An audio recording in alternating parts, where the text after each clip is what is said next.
Hey, folks, welcome back to another episode of the I Am Northwest Arkansas podcast. I'm your host, Randy Wilburn. I'm excited to be with you today. I've got a great episode for you. This one has been, I won't say years and years in the making, but it's been a while. And I'm sitting in front of Chef Michael Robertshaw, who is the chef of Pizzeria Ruby. If you are familiar with Pizzeria Ruby, you know you basically can't get into this place. They thankfully have an app that allows you to put your name on the list beforehand. But the bottom line is that from the minute that he opened this restaurant, it has just been gangbusters, and it reminds me of a little slice of the East Coast, specifically with a little bit of a Boston Brahmin influence in the pizza.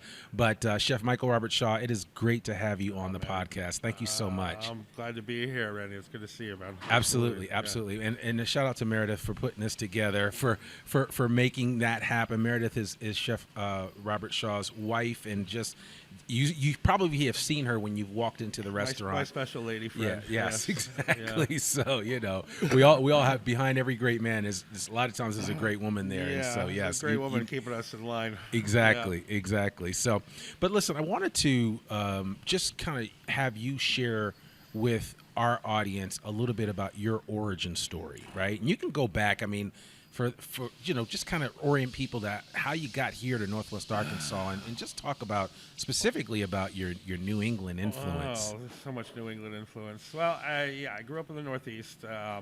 Family kind of split between Portland, Maine, and Boston. My come from a very big Greek-Italian family. Greek on the father's side, Italian on the mother's side, and the Greek side of the family was all based out of Boston. So we would spend half of our year in Boston, half of the year in Portland, and just kind of split on the coast my entire upbringing, But we grew up in a very food-oriented family. Being Roman Catholic on one side and Greek Orthodox on the other, we always had two Easters growing up. So it was, roasted leg of lamb on Greek Orthodox, and it was, lasagna and braised meats on Catholic Easter. So, grew up just eating a ton of food.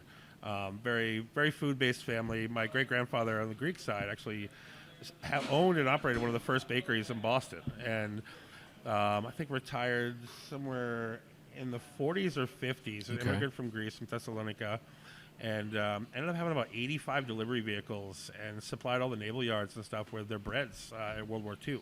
So cooking was always in the family. It's just a great place to grow up, There's so much culture, and, it was a far cry from chicken fingers. I still hate olives to this day, but they're on the dinner table every night. Right. Well, and it's so funny because, people don't, I think if you've never been to Boston and you haven't experienced it, it's kind of like, you remember the Prince commercial with Anthony, and there's a little boy, and I'll put a link to it because it's on the YouTube still, but it's a little boy basically, and that commercial I think was shot in '68, and he's running through the alleyways of the East End, and so of Boston, and it kind of epitomizes the culinary traditions that you find in New England, specifically in Boston. So. Yeah, it's just such a special place. There's so much culture and diversity there, just in the generations. Not necessarily the culture, but the generations of people. I mean, you go to the North End, and it's still 85, 90-year-old Italians just sitting on their stoop, speaking Italian, drinking espresso, and it's like, some of the greatest oyster houses are right around the corner, and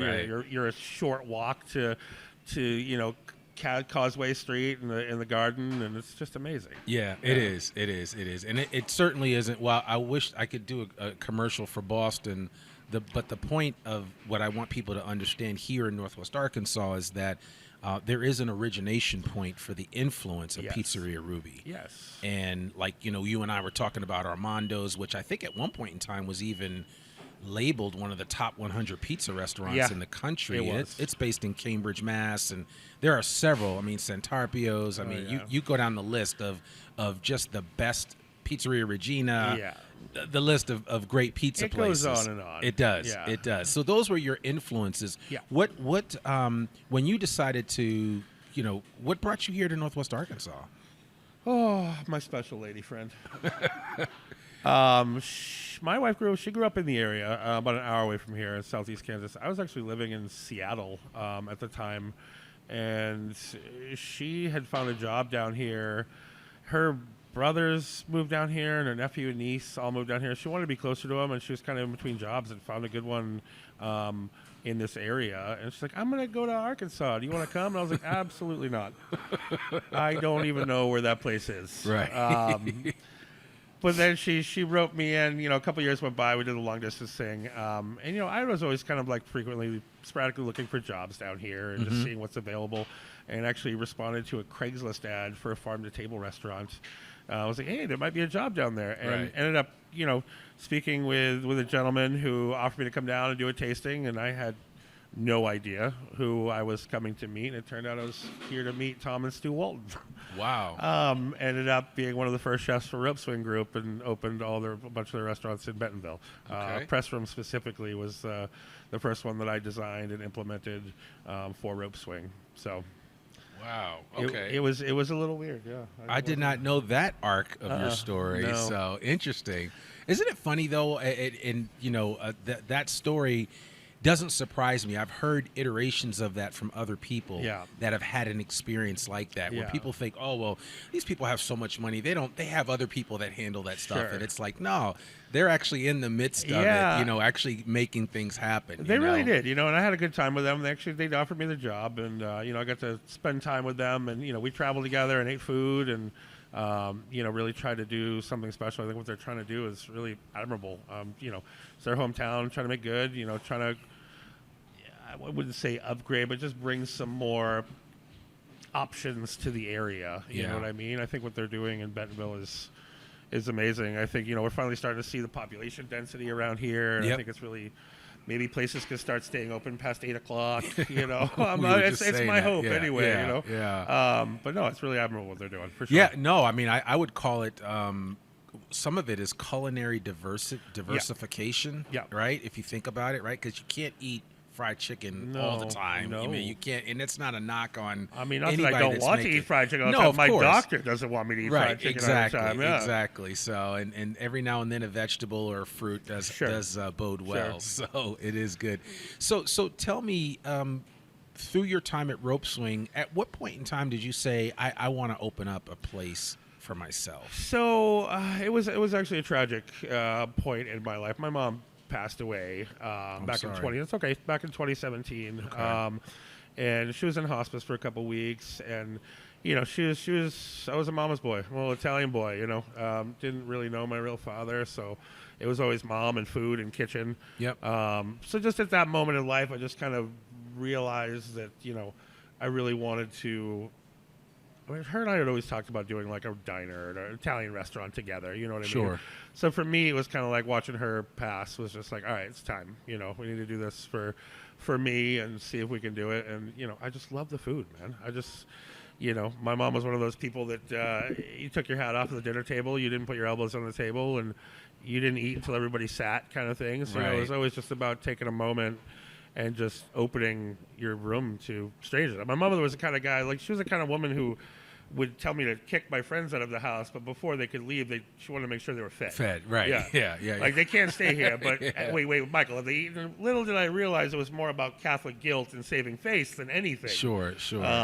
But that was the kind of house I grew up in. You know what I mean? So it was at that point where I was like, talking to Meredith about it, I just wanted something a little more out of it, something a little more spiritual. You know what I mean? Yeah. And I think food is just one of those things that you can touch people's lives with everything you do every day. You know what I mean? I just was missing that connection with the guests and the community. It was something that I really, really wanted to do. Yeah.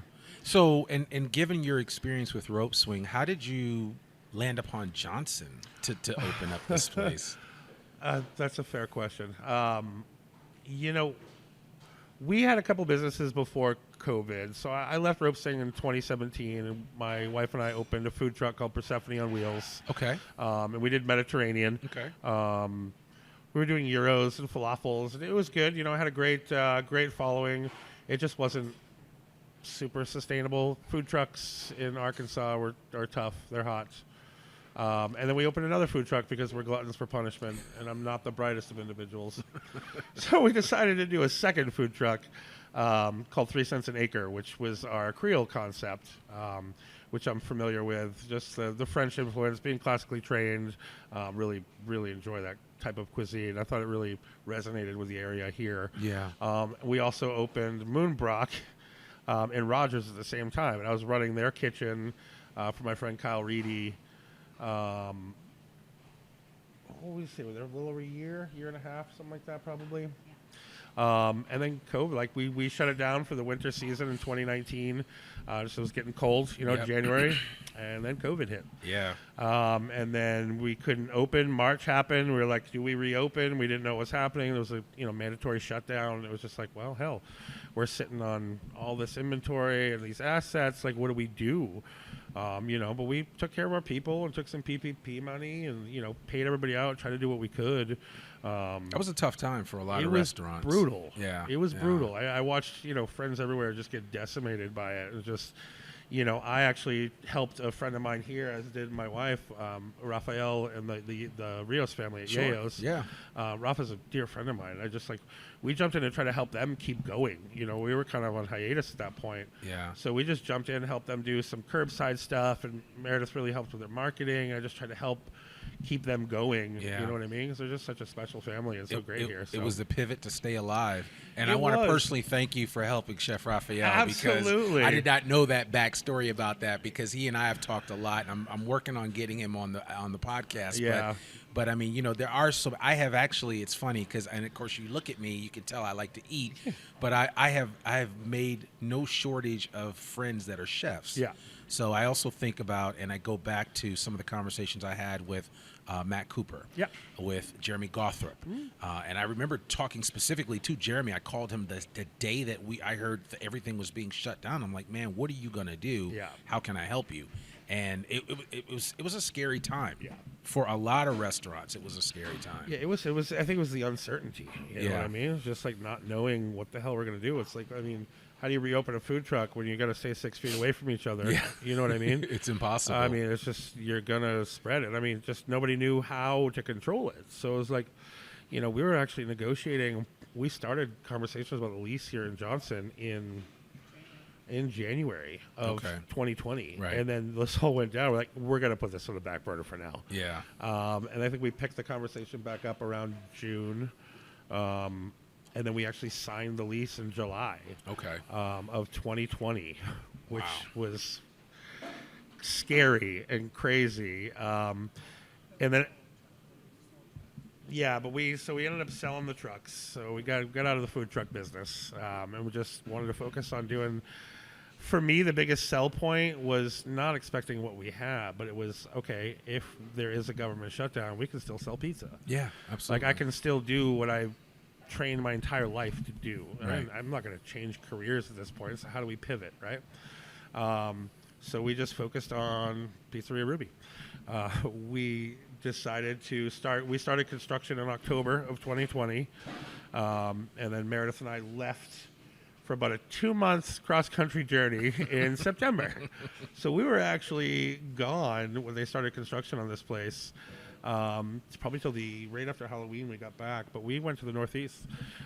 She had never been up there for fall, so we went up to we went up to Western Mass, we went to Vermont, through New Hampshire, into Maine. Berkshires, we camped the entire time and just ate pizza. So we called it peeping pizza. That's we were nice. leaf peeping and eating pizza. So we spent, a week in New Haven, Connecticut. We spent a week in Boston. We spent, a week and a half in New York. We spent a couple weeks in Maine. We just went everywhere. We were eating pizza off the hood of my truck at Lucali and Carroll Gardens in New York. You know what I mean? We hit Mama's 2 on Broadway numerous times. Up and down Arthur Avenue, trying to go to the fish market. We were just doing anything we could get into. You know what I mean? Just to kind of resurge that love of this food.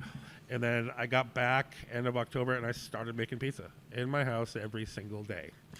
I turned our kitchen at home into a commercial bakery. Meredith was thrilled. And that was it, man. And we just started playing and just eating pizza. Man. Yeah. And then you physically moved into this spot. So I would say we opened in end of July in 2021. Right. That's what I remember. So I would say April, May, we really started getting in here and putting touches on equipment and kind of moving everything in. let me back up just a touch and say that, like, during COVID, I would also spend a fair majority of the time driving around the Midwest, as far as St. Louis, Kansas City, procuring items for this restaurant. Finding used ovens, 'cause, we're on a budget. Right. Used ovens, the bowling alley that we have in the restaurant everywhere. I had to pick up half of it in St. Louis and half in Kansas City. And I mean, we're talking 9-foot sections of 50-year-old maple bowling alley slabs. They weren't light. I can imagine. So we just kind of went around, renting U-Hauls and picking up equipment everywhere and just kind of stockpiling stuff. So it was like a really cool, let's say it was about a 1.5-year process, kind of putting everything together. Well, you think of it, though, it's almost like the timing couldn't have been more perfect. Yeah. To be able to kind of do that, right? Because it's almost as if, like, for a lot of people, when I talk to them about the pandemic, for some people, it was like time stood still. It did. For a period of time. Yeah. I mean, I know it's 2024 right now, but sometimes I feel like that was literally just yesterday. It feels like it. And now we're 4 years later. Yeah. And so you were afforded a time, and I think there's obviously a reason for that, to be able to bring all of this together. Yeah. And to I would say, to the amalgam of everything that makes Pizzeria Ruby what it is. Yeah. We were fortunate. I mean, as scary as it was, and not knowing and putting everything you've got on the line for it, I didn't know. We were trepidatious at the beginning on how we were going to do it.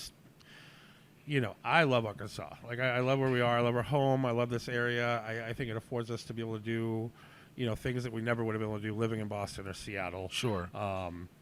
But there's still so much room for growth in the food world. I didn't know if they'd get it. Like, I'm like, we're just going to do 18-inch pizzas. And Meredith's like, are you out of your mind?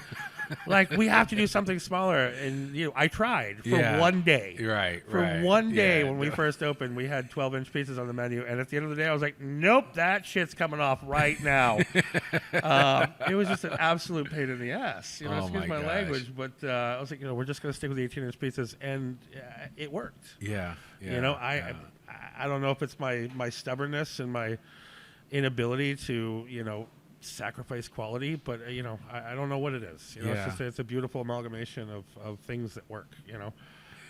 Well, I mean, and I feel like, and I've been afforded the luxury of experiencing your culinary expertise, both as just a normal patron coming in, but I've also been to a couple of private parties here, which I have to say, anybody listening to this, if you get invited to a private party that's at Pizzeria Ruby and you don't go, let me know. I will take your spot, because the law group had an event here, and that was fabulous. All three of my boys love pizza. I mean, it's like a second food for them. It's what they eat. But I only brought one with me. And he was so glad he came. He's like, oh, this is amazing, between the pizza and the gelato and the pasta. I mean, it was just,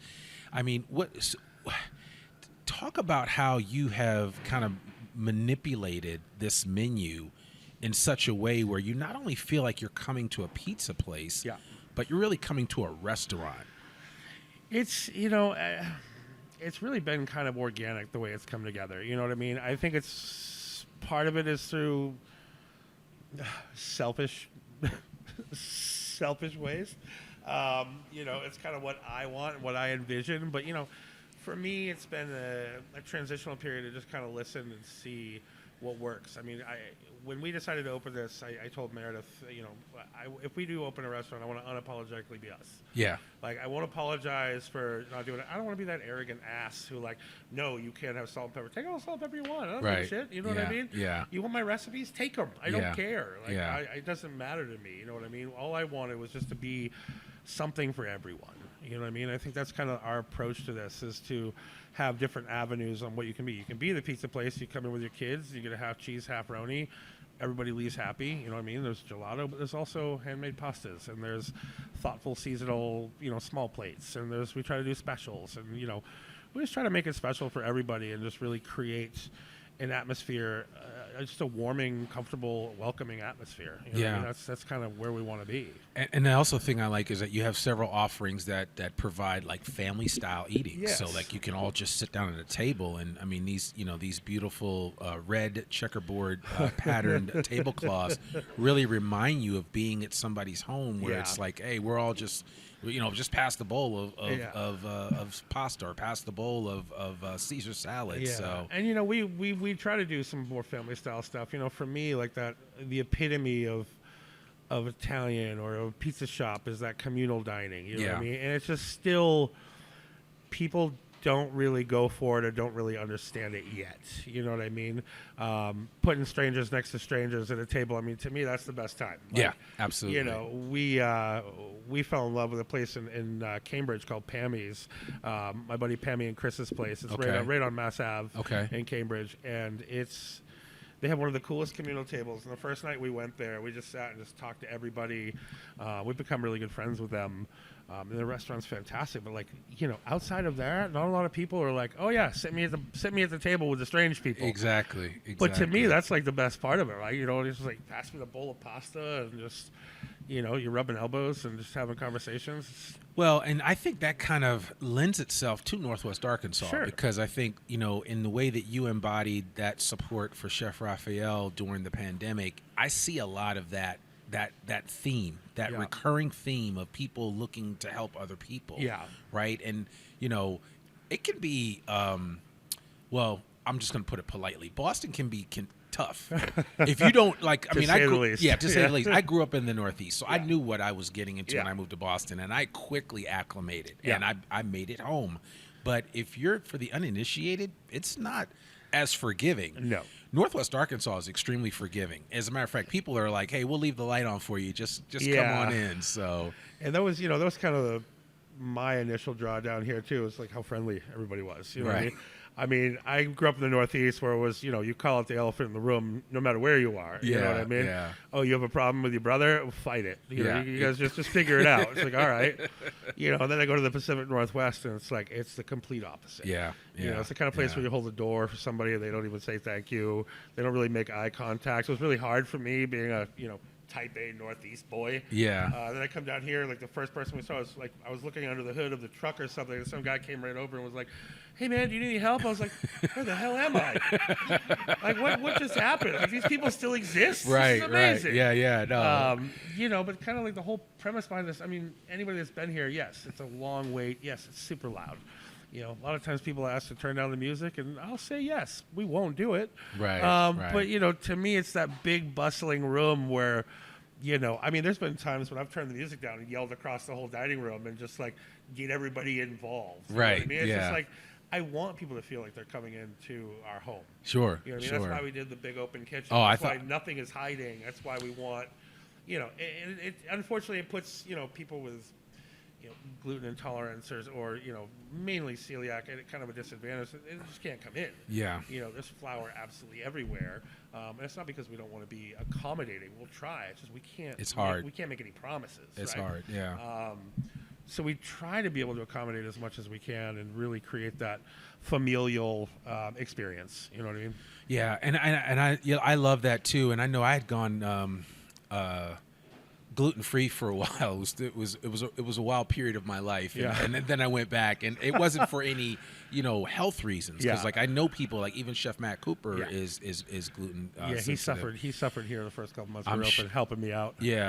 Before Conifer opened, he helped me out in the front of the house, and that poor kid was just swollen and red. It was rough, at all times. Yeah, it was rough. It was definitely rough. So, but I tell people that there are a lot of options now here in Northwest Arkansas for people that have food allergies and food sensitivity. Yeah. So, and we try to accommodate in other ways with that. And I'd say since we opened, I probably had 40 plus people have gluten sensitivity, and I've explained to them how we process and treat our dough, which is very different than most places, and I've never had anybody have any issues with it. So we we cold ferment our dough, which means like all of that gluten has been already pre-digested by the yeast and by the fermentation process. So Right. it makes it much easier on the digestion system. Plus we use organic flours, and we try to be right. We try to do it the natural way. Yeah, yeah. And it seems to work out for most everybody. So. Yeah. Yeah, I would say I don't think you cut corners on any ingredients No, here. unfortunately, we don't. Yeah, No. so I wish the bottom line would reflect it, but it is what it is. It is what it is. It is what you it know is. What I mean? So I even noticed too that are listening that you even have a vegan pizza option. We do. So we try to change it up from time to time. We were going to get a little more involved in it.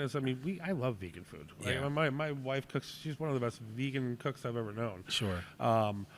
And it's fantastic food, and I really enjoy the challenge of figuring it out. You know what I mean? But we don't get a lot of people in here to order the vegan pizza, so it just doesn't really not a whole lot of effort. So we intentionally keep a lot of our vegetables, dairy free and all of that, so that we can have a little bit more options for everybody. Yeah. Our pastas are vegan. We don't put eggs in them except for our filled pastas. Okay. Our marinara sauce is vegan, like our pizza sauce is vegan. So we really try to be as accommodating as possible. Yeah, that's cool. Yeah. So I guess almost 4 years in from the time that it kind of percolated in your mind to where we are now, what is your hope for this next season that we are moving into, and where do you want to see Pizzeria Ruby? And is there a part 2? Next question. I'm sure everybody and their mother's asking, when are you going to move to Bentonville, or when are you going to open up another shop? It's actually been shocking to me. It's in the beginning, I was like, how inappropriate. But now I'm just like, this is kind of the normal. But I got people coming in here on like a Friday night when we're on a 3-hour wait. Like, you guys need investors? I'm like, no, it's not really the time to talk about that. Also, where were you 2 years ago when I had no money? Yes, to be vague about it, there is a part 2. Okay. We're nowhere near those conversations yet, but the initial conversation is happening for something a little bit more, and it's not really ego driven. It's more demand driven for me. I just want to make like we talk about that Boston always open, that pizzeria neighborhood place, and it's just about being more available. I hate that I have to go out and every time I see somebody like, when are you going to get another place? We don't have to wait so long. It's like, well, stop telling people about it. And, everybody comes in here like, we're going to tell all our friends. Like, well, don't. If you don't want to wait any longer, stop telling people. Right. That's funny. So, we're trying to get open for Mondays. We finally got open back up for lunch. Now that we got patio season ahead of us, I think we get a little bit more space to play with. You know what I mean? So we're trying. That's got to be exciting, though. It is. So what would you say because there are restaurants in this area, there are restaurateurs, there are chefs, that are just getting started. I've talked to a lot of people that are doing ghost kitchens that are, just really have an idea or a dream of getting a restaurant off the ground. What would your encouragement and advice be for them? Don't do it.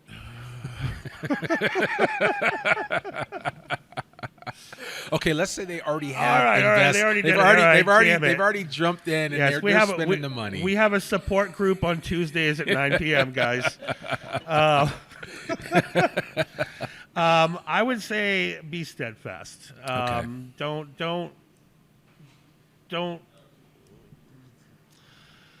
sacrifice. I would say stay true to who you are, stay true to your beliefs, stay true to your vision. Yeah. I think that the one thing COVID did, which to me it was devastating for restaurants, but I think it did great things for restaurants in the sense that, it finally put things in perspective. You know what I mean? It put things into perspective of what's important. And I think for me it's that, restaurants aren't just competing for the $6 lunch. People really do want quality. People really do want connection with their food. You know what I mean? The dime a dozen food deserts are, they have their place, but I don't think they're long for this world. I think people want authenticity. People want, generosity. I think people want to feel good about, where their money's going. Absolutely. So I'd say just don't try to be like everybody else. You know what I mean? And shop. Shop your ideas and talk around. Go around the community and, befriend some people. Find out what's what. Really figure out where your niche is and like what the area needs. We don't need another random barbecue restaurant. You know what I mean? we there's some other things, and if you're passionate about barbecue, do it. Right. But be great at it. Yeah, you know what yeah, I mean? yeah, Just no, like I that's hear what I you. mean by authenticity. Like just be great at it. And to me, I think passion comes through more in food than anything. It Like you does. can tell when there's love in something. You know what I Yeah. mean? Like when your mom cooked or my mom cooked, like there was love in that shit. There was a little bit of hate, but there was Yeah. always love in that shit. Right. As my mother would say, I don't always like you, but I'll always love you. You Yeah, know what I mean? yeah, So, yeah. And it's so noticeable when you go to places where it's like they're phoning it in and they're Yeah. not really yeah. putting. I mean, I've never felt that. I mean, I've always felt like, first of all, I feel like almost like home when you walk in here, because it's Yeah. like, because of the open kitchen, because you have an amazing staff. Yeah. You treat them really well. We you do. take We really do. good care of them. I mean, it's just, it reminds me of what Chef Elliott does at Atlas. Yeah. We always buy around for the Yeah. kitchen staff at the end of the night and Yeah. stuff like that. And so, but when you see that, it's like the product is represented in how you treat your people. Yeah, 1,000%. Well, I mean, you're trying to get them to buy into something that is your personal vision, right? Right. Like, I didn't go to culinary school. I worked my ass off coming up through this, from dishwasher to breakfast cook to buffet cook to, all the way up through, and just finally got to work with some great chefs. And I'm like, you're literally trying to get people who are just trying to get through. Yeah. Trying to pay their bills, trying Yeah. to live, to buy into your vision. And you can't do that by being an arrogant ass. you have to do it by showing compassion. You have to do it by truly being invested in their growth and their future. Yeah. As a cook, I think the worst thing you do is let people get complacent, which is why I change the menu sometimes. Yeah. Yeah. Which is why I make I've people jump noticed on that. different stations Yeah, sometimes. I've noticed it's like, that. it's not just about, sure, like we have dishes that sell like crazy, and like, they'll be like, why would you take that off the menu? It's like, well, we know that you had it once a month when you came in, but we made 60 of them a day. And I want my people to like get some experience and like have a little bit of fun and ownership. You know what I mean? Sure. That's how you invest in your people. You give them ownership and, and praise, and you let them get the experience, and then support them the whole way, and they'll always be great for you. Absolutely. Absolutely. Plus, you got to pay them really well. You So, do. yeah. You definitely do. There's no, it's one of the few areas where I never want people shortcutting. Yeah. That is anybody handling my food, I want to be paid really well. Yeah, So it's when you're at this level, it's really we take it very seriously. You have people's well-being absolutely in your hands, Yeah, right? And if yeah, you're yeah. cutting corners, then like you don't have any place feeding the public. Sure. You know what I mean? Sure. I have rigid cleanliness standards. Yep. You Yep. can tell by looking around my restaurant. Like, I'll be in the fans in the bathroom, like, oh my God, these need to be dusted. I'm Yeah. like out here wiping down the plants to get the dust off. Because, Sure. I want everybody to feel like, hey, when I'm here, I feel like I'm being taken care of. Yeah. I want to anticipate people's needs, and to me, that's what hospitality is. Absolutely. It's the anticipation of people's needs. So. Absolutely, absolutely, man. No, you've said a mouthful, and I certainly want to encourage anyone that wants to really have some amazing pizza here in Northwest Arkansas, especially and this is because I created this podcast because it's the podcast that I would have wanted to listen to in 2014, but it didn't exist. Yeah. So I had to create it 5 years later. Yeah. But part of what I like doing is, really encouraging those that are coming here to say, hey, yeah, you like good pizza? Yeah. We got you covered. Yeah. Pizzeria Ruby's right got here, you. so We got you. yeah, and it's I will say this on a side note, it's funny, when we first got here, we got all excited because there was a Dunkin' Donuts on MLK. Uh-huh. So I walk into Dunkin' Donuts with my Boston accent. I'm like, give me a medium regular. The girl looked at me like I was crazy. She was like, what? She was like, come give me a on. medium regular. Give me a And I was medium like, regular, yeah. and I was like, oh, and I looked at my wife and I was like, oh, we're not in Boston We're not in anymore. Boston at all. Yeah. We're not in Boston. Yeah, the donkey's language Oh my seems to only gosh. exist in the Northeast. It, yeah. it really doesn't, yeah, but it has Yeah. its own culture. It's a It really does. subculture. It really Yeah, does. People it don't is. understand it. And Nope. I also tell people that, you haven't had Dunkin' Donuts until you've had it in Boston. Yeah. Like it's better for some it is reason. better. It is. They have more. They got butter crunch donuts, which they don't exist anywhere else. Exactly. Those are the best ones, Exactly. man. Yeah. So You know, I can't tell you how many times I go through Dunkin' Donuts with my mother. It's always a large, extra. My mom wanted them light and sweet. Oh, she She's likes like, it light, light huh? and Oh, sweet. my Yeah, God. large. Let me get a large, extra. It's like oh my 6 of them a gosh. day. It's You like, got your own, "Ma." it's funny. You have your own language for Yeah, it. So Ma, you yeah. can't stop drinking. It's 10 o'clock at night. Stop drinking coffee. That's funny. Yeah. That's hilarious. So, well, man, I really appreciate you taking time out of Yeah, your of course, schedule, man. you and Meredith doing this. And I know I pestered Meredith until to no end. I would take breaks. I would be like, oh, wait, okay, it's been a listen couple up, months. man. Let me lean in. And then I when pester Meredith when, every day, yeah, Randy. well, That's why- I yeah. got you. And the key was I just, and I would, I would see you guys like something that I did, and I'll be like, hey, still waiting to hook up. And we finally got it. So Yeah, I no, really man. appreciate you sitting down with me, No, of and course, man, certainly anytime. because I really appreciate your food. I appreciate what you're doing for this community, and that you are a New Englander. I appreciate that as well. So, and it's funny because I sometimes give Boston a hard time because when you grow up outside of New York City, New York and Boston are like diametrically opposed. It's 1,000%. Like, people don't understand it. It's like, and it's No. crazy because I tell people all the time, it's like, growing up, I hated the Celtics. I hated Parrish. I hated Bird. I hated McHale. Now, I respected Bird because Bird was a baller. Bird was a baller. But and so was McHale and Parrish. All Parrish those guys. was the man. DJ, I'm still looking for a 00 jersey. Oh my gosh! If I could but get me a Parrish jersey, the would chrome be- green white, it would be all good. Yeah. So, but no, I mean, it was just something about it. But I didn't appreciate Boston until I got up there and started living there. And it's just something about the area, and it grows on you, just like any place does. Just like Northwest Arkansas will grow Well, on you. there's so many it's not just the culture. It's the age, right? Yeah, Like there's something yeah. special about walking through the North End and seeing a statue of Paul Revere. You know what Oh, I mean? A big it bronze doesn't get statue, old. like seeing the old North Church, like going over to Lexington, like seeing the Battle of the Green, where that all I mean, happened. yeah, and like, or just walking through the Commons Yeah, on a dude. regular on a It's regular, just So amazing. I Like, you see mean, the State Building and that beautiful brass and gold dome. Like it's just like yeah. it's so cool, man. Yeah, it is.